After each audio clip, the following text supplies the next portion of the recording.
And that little world, when you recall it, you remember the good and the bad in equal measure. So it's a very pure kind of memory. When I sat down with Picnic at Hanging Rock, I was somewhere in my early 30s. Patricia Lovell had brought it round to me. I mean, I knew who she was. She was a television personality, but that was a very curious knock at my door. She'd seen an early film of mine, I think it was Homesdale. I can't see what connection she saw in it. I'm delighted she did, to think that I could handle something like this. In that period in the Australian film industry, in the early 70s, the idea of making a film from a book was really very foreign. It sounded the big time, you know, that's what they do overseas, you know, whereas we wrote our own stuff. I read it from cover to cover, was gripped by it, and by the fact it was an unsolved mystery. And I was burning with it. I mean, it was just like electricity through my body. And I was very keen to make it. I said to Pat, how do you go about this? I mean, do you have to get rights? I mean, that's how early it was in the revived Australian industry. But the gatekeeper wasn't, in this case, a bank manager or a film distributor financier. It was Joan Lindsay herself. She had to approve the production team, and certainly had to approve the director. So I had to go and meet her. She was a woman of refinement, of elegance, a woman from a world as vanished as is the world of the characters in Hanging Rock. She was married to Sir Darrell Lindsay, and that's where I met her, at her wonderful farm out of Melbourne, for a lunch. And this lunch was pivotal. And that question, that I'd been prepped by the publisher, he said, don't ask Lady Lindsay whether the story is true or not. Now, the book is introduced by a paragraph that says something like, whether this story is true or not, the characters involved are long since dead, so it hardly seems to matter. So it was obscure and tantalizing, and implied that it was true. So I thought, whether I get the job or not, I must ask this question, otherwise it's a bad start, and I have to know. She has to tell me all the secrets. So I introduced the question over that coffee in that lovely room. I said, Lady Lindsay, I've been told not to ask you this, but is the story true? And she said, young man, I hope that you do not ask me the question again. And I said, that's fine, okay. And I said, well, I'll move to another difficult question, and you may tell me that you're not going to answer this. But I said, I mean, do you think it's wide open what happened to these girls? I mean, in your mind, do you think they fell down a hole? Do you think, for example, they were abducted by aliens? And she said, any of the above. As regards the truth of it, I decided to keep her intriguing, tantalizing introduction, and did something similar in the film. Journalists, after the film came out, searched records to find any evidence and found nothing concrete. I think it was some kind of an incident that was similar but quite different in other aspects that inspired her. She certainly had an incident, and it was to do with a girls' school, and she went to a similar school. What it was, I don't know, but it was a secret buried very deeply. I think the creative process, you know, whether a writer or director or an actor, is to some degree mysterious, depending on the individual. I did say at one time that I thought Lady Lindsay had been somewhat, you know, possessed when she wrote this, just from what she told me, that she sat down and it poured out. I was very aware that this film essentially, as a genre, was a mystery story, which I read Alfred Hitchcock saying is probably one of the most difficult genres to tackle. And that is probably because the revelation of the solution is generally disappointing. The Butler did it. So here was a mystery that was not going to have a solution. So in a sense, it was an extremely dangerous commercial enterprise, despite its low budget in those days, because the audience would be waiting, whether disappointed or not, to find out who did it. Where are they? What happened to those girls? And so I had to awful for young girls in the prime of their life ahead of them, to vanish. Touched on some of the deepest supernatural feeling that is still inside of people. So what an interesting field to enter as a filmmaker. But I think when you've got a very strong structure, as I had in this particular film, it's wonderful to experiment. And I came from an experimental background in the sense of theatre, writing sketches, and then short films. And so I'd grown up in a wonderful way, pre-film school, with trying things out and thinking on my feet. And it was exciting to me to come up with a new idea. Let's try it this morning. Got a new idea. Let's quick, grab me this, grab me that, get this actor and talk to them. Now, we need the actor who's willing to try things. But it's not worth, you can't do it if your structure isn't strong, because you don't know what you're measuring it against. And I always call it, if it doesn't work, you go home to mother. It's like the structure is the safety area. You believe it and it works. But it shouldn't rule you. It shouldn't be rigid. The film should be alive, the script alive. Anything could happen today. I think all my cast and crew love that feeling that comes with me, that I've seen something on the way to work, let's shoot that. Somebody comes in limping and says, God, I just hit my knee. The limp, my God, that's what's been missing from the character. If you haven't filmed it before, you should have a limp, of course. Character in that landscape. And then there's the hint of the Aboriginal connection, the traditional connection. And you can almost sense faces in the rock. And I thought, well, I'll use that straight off.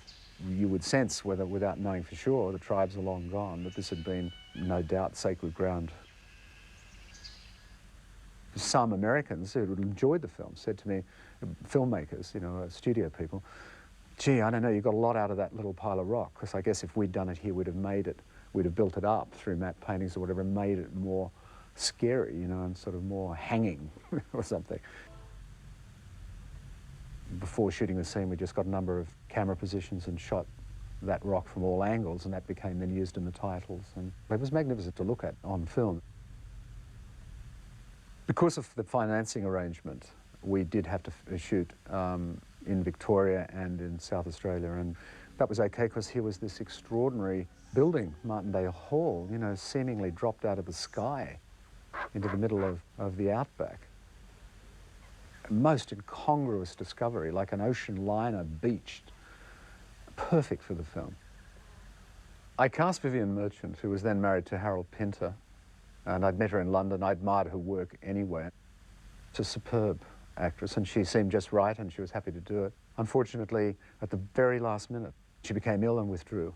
And I found myself then looking at various films in the evening, and there was Rachel Roberts, whom I knew from the screen and had admired. She'd been on a short list, I think, anyway. And I looked at her latest picture, which was Murder on the Orient Express, and I thought, oh, she'd be great. Amazingly, she was free, and she joined us, you know, within 2 weeks.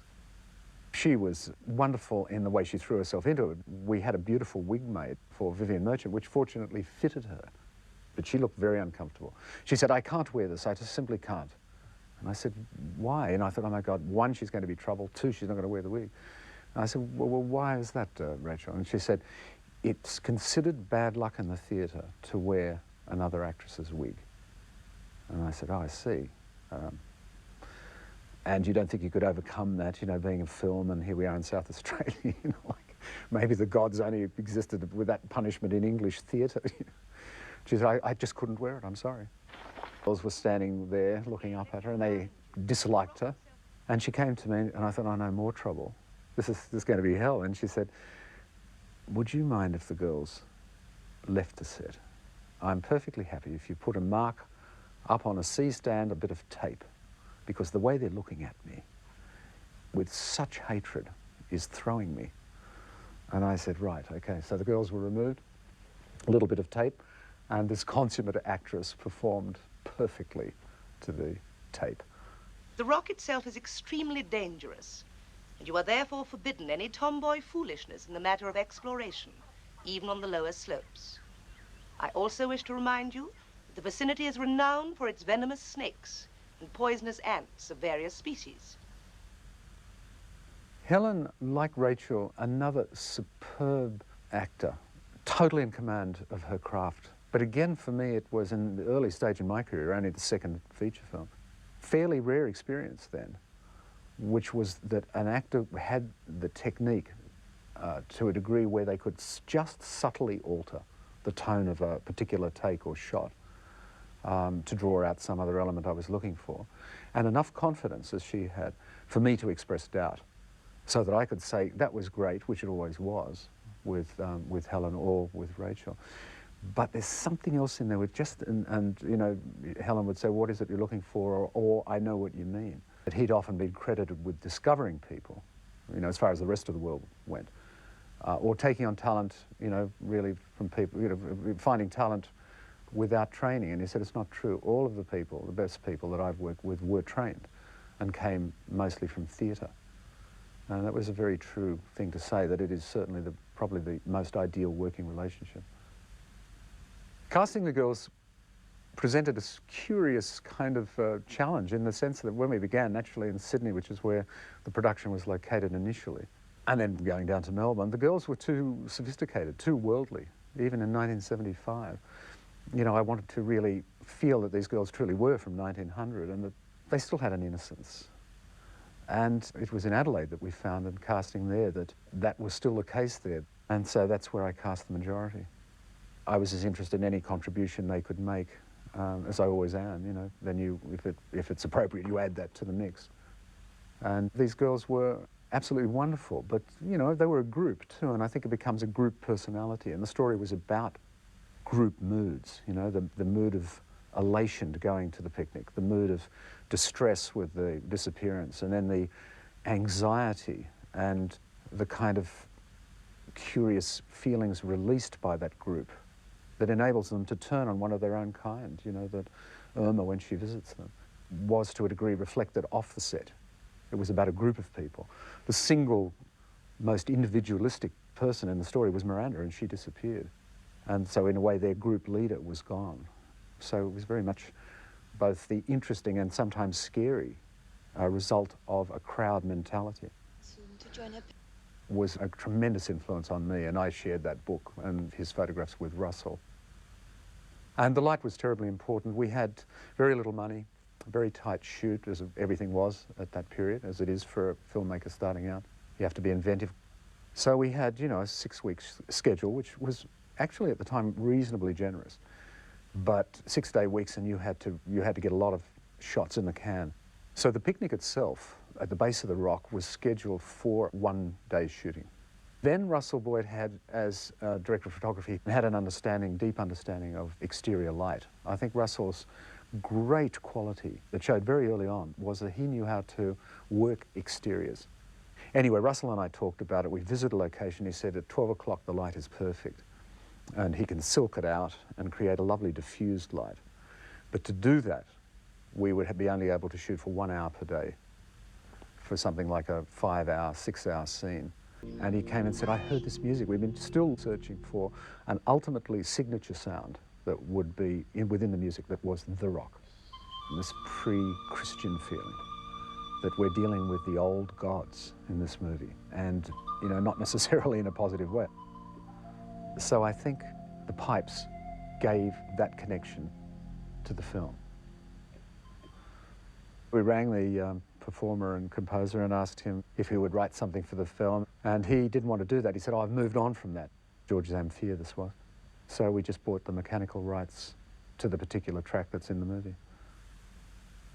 But the way this particular story is put together is uniquely the creation of Joan Lindsay, fed through my sensibility. And therefore I think it's a standalone picture. Certainly I've never made another film without an ending. I remember a story of one man at the end of the screening throwing his coffee cup at the screen. And he said, I've wasted my time. I've been sitting here all this time and with a goddamn mystery, and there's no goddamn solution. You know, I'm not going to buy that. You know, it's half a film.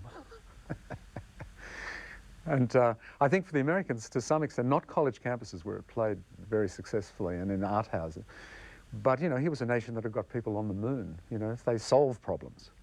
So what do you mean they can't solve this problem? During the 70s, there were a number of milestones in this developing industry. The first time a film was accepted at Cannes, the first time one went to the Academy Awards or whatever. And Picnic was one of those milestones. By the very clouds on Hanging Rock, it is a mystery without a solution, and I think that's what will keep it alive.